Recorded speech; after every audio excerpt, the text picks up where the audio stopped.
Hi po mga kablagadag, panoorin natin ang laro ng ating idolo, si Dennis Rodman. Hanggat ngayon ay idol pa rin natin siya.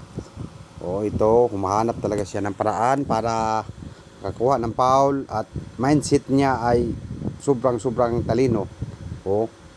Hindi siya anang mapipiko na alma agad siya kanyang mga kalaban sa basketball na para mahuhulog sa pag-aaway, mapagkumbaba si Dennis Rodman at yung kalaban niya ay pinagpapasensyahan niya at ginagawaan niya ng paraan para ito ay makitaan ng foul.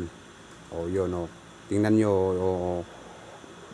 Inaasar niya ang kalaban, pag maasar ng kalaban, yun, makabigay na ng foul. Thanks guys for watching.